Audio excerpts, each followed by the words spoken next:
जय हिंद दोस्तों, मैं सीए राहुल गुप्ता आप सबको वेलकम करता हूं अपने यूट्यूब चैनल में। दोस्तों, बाइनेंस से रिलेटेड एक ऑर्डर आया है जिसको आपने कहीं ना कहीं पक्का सुना ही होगा, लेकिन हम क्या अलग करने वाले हैं, हम इन डेप्थ डिस्कस करने वाले हैं। क्या इसके बाद बाइनेंस डाटा शेयर करेगा इंडियन गवर्नमेंट को या नहीं करेगा, इस चीज पे क्लैरिटी के साथ हम सारे रूल्स पढ़ने वाले। थोड़ा सा मुश्किल होगा लेकिन समझना बहुत आसान होगा अगर आप समझना चाहोगे तो। दोस्तों, ये जो इन्होंने निकाला है ऑर्डर, आओ इसको पहले पढ़ते हैं इन्होंने क्या लिखा है।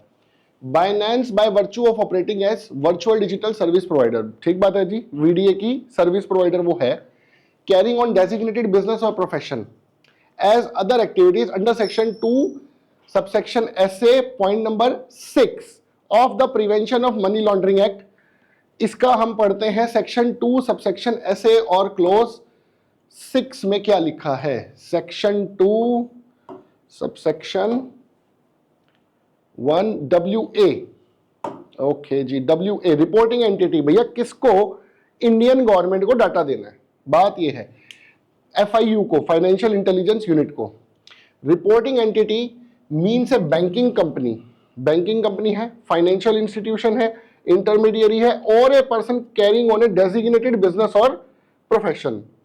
कोई बंदा अगर डेजिग्नेटेड बिजनेस और प्रोफेशन जो बताया गया है अगर वो कर रहा है तो उसको रिपोर्टिंग एंटिटी माना जाएगा और उसको FIU को डाटा देना पड़ेगा। अब आपका पहला क्वेश्चन तो कुछ हद तक यहीं से ही क्लियर हो गया होगा कि भैया गवर्नमेंट उसको कह रही है कि वो डेजिग्नेटेड बिजनेस और प्रोफेशन कर रहा है and is a reporting entity, यानी कि उसको रिपोर्ट करना है। ठीक है, आगे बढ़ते हैं। Consequently due to Binance ongoing provision of services to Indian clients, वो इंडियन क्लाइंट्स को सर्विस दे रहा है। अच्छा, कुछ लोगों का ये भी क्वेरी है, सर वो तो फॉरेन एक्सचेंज है, इंडियन गवर्नमेंट उसको बाध्य कर ही नहीं सकती डाटा देने के लिए। बेटा आज पढ़ाऊंगा अच्छे से, मैंने भी आज ही पढ़ा है, मैंने पहले नहीं पढ़ा था।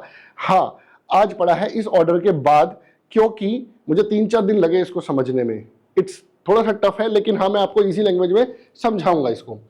Consequently, due to Binance ongoing provision of service to Indian clients, वो इंडियन क्लाइंट्स को कंटिन्यूअसली सर्विस दे रहा था। ठीक है, services to Indian clients and operations within India, वो ऑपरेशंस विद इन इंडिया कर रहा था without adhering to the statutory obligations under PMLA act. Notice हमने 28 दिसंबर 2023 को इशू किया बाइनेंस को, pursuant to section 13 of the act, section 13 of the prevention of money laundering act के अकॉर्डिंग हमने उसको नोटिस भेजा, compelling Binance to demonstrate why appropriate action should not be undertaken against it, उसके against action क्यों ना लिया जाए। For its direction of duties, वो ढंग से अपनी ड्यूटीज को नहीं कर रहा, हमें डाटा शेयर नहीं कर रहा, चाहे वो फॉरेन एक्सचेंज ही क्यों ना हो। Despite its status as a reporting entity, वो रिपोर्टिंग एंटिटी का उसका स्टेटस इंडिया में माना जाएगा चाहे उसका इंडिया में कोई ऑफिस ही क्यों ना हो। Owing to its operations as a virtual digital asset service provider. After considering the written and oral submissions of the Binance, यानी कि सबमिशंस आपस में एक्सचेंज हो रहे थे। Binance wants to do business in India, ऐसा कुछ नहीं है, Binance does not want to do business in India. Binance director FIU Ind, based on the material available on record, found that the charges against Binance were substantiated। मतलब हमने ये मान लिया जो चार्जेस हमने उसके अगेंस्ट नोटिस में issue किए गए थे वो बिल्कुल करेक्ट हैं। Consequently, the director why did this, उसने 18 करोड़ 82 लाख रुपए की पेनल्टी लगा दी। वो बाइनेंस के लिए बहुत छोटी सी बात है, 18 करोड़ रुपए कुछ भी नहीं होते यार, इतने क्रिप्टो घुमा रहा है बंदा बाइनेंस, तो इतना छोटा सा अमाउंट उसके लिए कुछ भी नहीं है, वो पे कर देगा। Reference to the following violations committed by the Binance, contravention of section 12(1) PMLA, 12(1) 12(1), तीनों 12(1) में लिखे थे, तो 12(1) पढ़ना अपने लिए बहुत जरूरी है। आइए 12(1) पढ़ते हैं अब हम। सेक्शन 12(1) ये रहा, reporting entity to maintain records. Every reporting entity shall maintain a record of all transactions, उसे हर तरीके की ट्रांजैक्शंस का रिकॉर्ड बनाना पड़ेगा। Including information relating to transactions covered under clause B, clause B अभी नीचे आ जाएगा, in such manner as to enable it to reconstruct individual transactions, यानी कि उसको रिकॉर्ड ऑफ ऑल ट्रांजैक्शंस बनाना पड़ेगा, चाहे वो इंडिया में बिजनेस कर रहा हो या ना कर रहा हो। अगर इंडियन क्लाइंट्स को सर्व कर रहा है तो भैया करना पड़ेगा। फर्निश टू द डायरेक्टर, कौन डायरेक्टर? डायरेक्टर FIUIND मतलब financial intelligence unit India, within such time as may be prescribed, उसकी जो भी रिटर्न्स की डेट है वो उसको फॉलो करनी है। Information relating to such transactions whether attempted or executed, the nature and value of which may be prescribed। ठीक है जी। इसके बाद ई पॉइंट है maintain record of documents evidencing identity of its clients. भैया सबकी KYC, आपको बिना आइडेंटिटी के कोई काम नहीं करना, KYC करनी है। And beneficial owners as well as account files and business correspondence relating to its clients.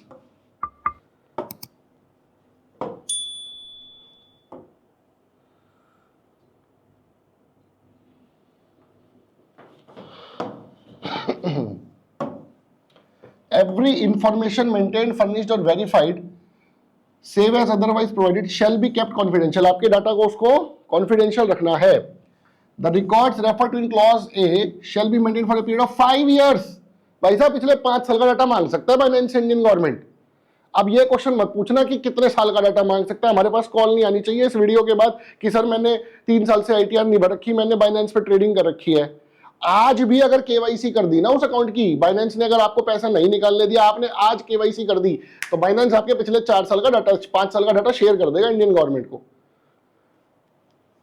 From the date of transaction between a client and the reporting entity, the records refer to in clause E of subsection 1 shall be maintained for a period of 5 years, 5 साल का data. After the business relationship between a client and the reporting entity has ended, बंद होने के 5 साल पुराना तक data चाहिए। और the account has been closed whichever is later. Central government में बाय नोटिफिकेशन एग्जम्प्ट, वो छोड़ दो। ठीक है जी, ये हो गया। अब वापिस आते हैं अपने ऑर्डर पे। ऑर्डर में और क्या लिखा हुआ है? ऑर्डर में और क्या लिखा हुआ है? Read with rules 7.1, rule 7.1 of prevention of money laundering rules. आइए prevention of money laundering rules और देखते हैं अब। Rule 7,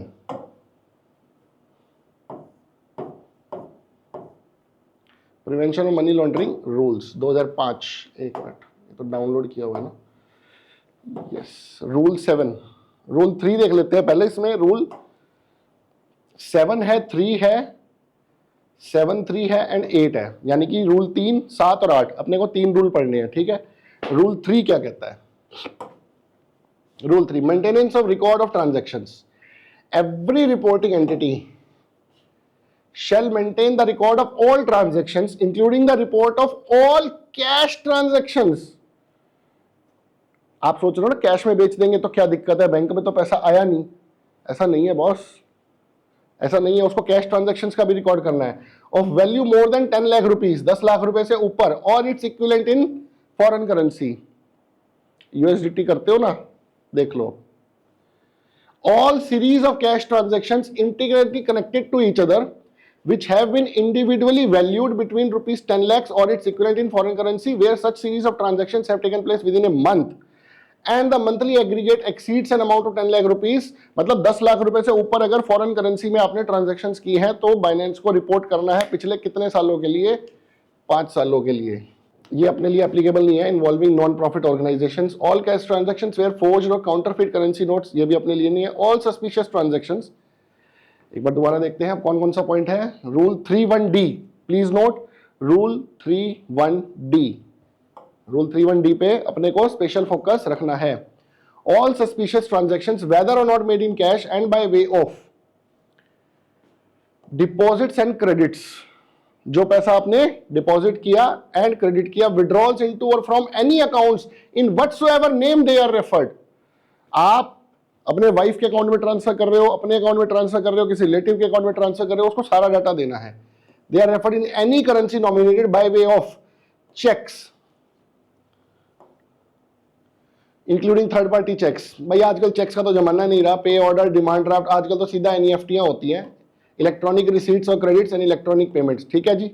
transfer from one account within the same banking company, financial institution intermediary as the case में भी, including nostro vostro accounts, आपके foreign के accounts हैं। क्रेडिट्स और डेबिट्स इनटू और from any non monetary account such as demat account या आपका foreign exchange account, security account in any currency maintained by the banking company, financial institution and intermediary. Money transfer और remittances, third party beneficiaries, मतलब almost इन्होंने almost सारा कुछ cover कर लिया। आप जिस भी तरीके से क्रिप्टो को निकालते हो, ये खाली क्रिप्टो के लिए नहीं है, ये बहुत सारी चीजों के लिए है। This is not a new law, 2005 का लॉ है सर, तब तक तो क्रिप्टो था भी नहीं, इन्होंने उससे पहले से ही दिमाग लगा रखा है इंडियन गवर्नमेंट ने। ठीक है, तो ऐसा मत समझना कि गवर्नमेंट दिमाग नहीं लगाती है और हम तो बच जाएंगे। लोन्स एंड एडवांसेस को भी इन्होंने कवर कर लिया। आप कहते हो मैंने लोन पे क्रिप्टो लिया है, वो भी रिपोर्ट होगा जी। ठीक है जी, 31D यहां तक है आपका। बाकी सब कुछ purchase and negotiation of bills, foreign exchange contracts, letters of credit, subscription to debt instruments, आपके लिए मेजरली एप्लीकेबल नहीं है क्रिप्टो के लिए ये। ठीक है, इसके बाद रूल नंबर 3 हमने पढ़ लिया, 31D। अब हम 7.1 पढ़ते हैं और 8.2 पढ़ते हैं। 7.1 आ जा भाई।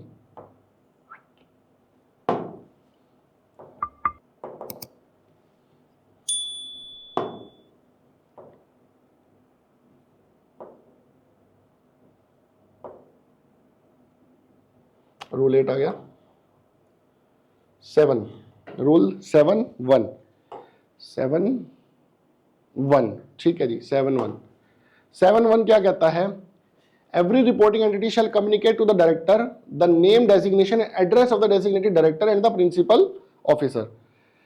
हर रिपोर्टिंग एंटिटी को अपने डायरेक्टर को designation and address of the designated director और प्रिंसिपल ऑफिसर के एड्रेस पे डाटा देना है। The principal officer shall furnish the information refer to in clauses this Rule 3 of the director on the basis of information available with the reporting entity, a copy of such.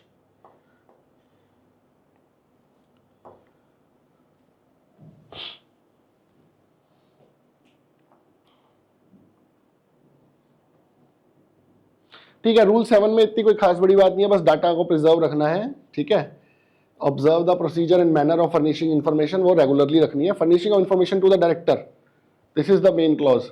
Rule 8 भैया, principal officer reporting entity का जो होगा, principal officer मतलब जो reporting entity का officer होगा, शैल furnish the information, मतलब ये बाइनेंस का कोई एम्प्लॉय की बात हो रही है। ठीक है, ये कोई फाइनेंशियल इंटेलिजेंस यूनिट के ऑफिसर की बात नहीं हो रही।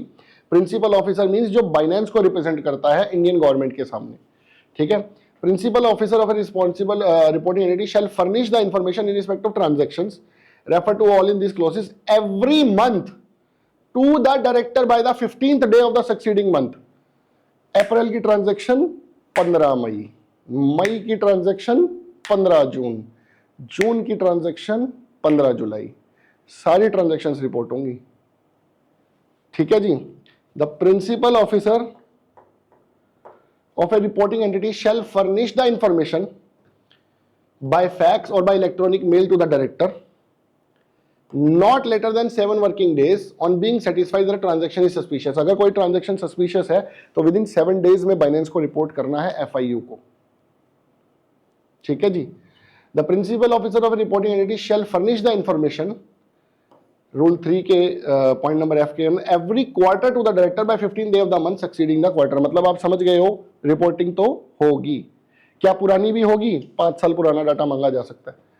किसी की केवाईसी नहीं है, उसके पैसे को ब्लॉक किया जा सकता है, और जब तक वो केवाईसी ना करे उसको पैसा निकालने नहीं दिया जा सकता। ऐसा भी हो सकता है, कुछ लोगों का निकल भी सकता है, कुछ लोगों का ना भी निकले बिना केवाईसी करे।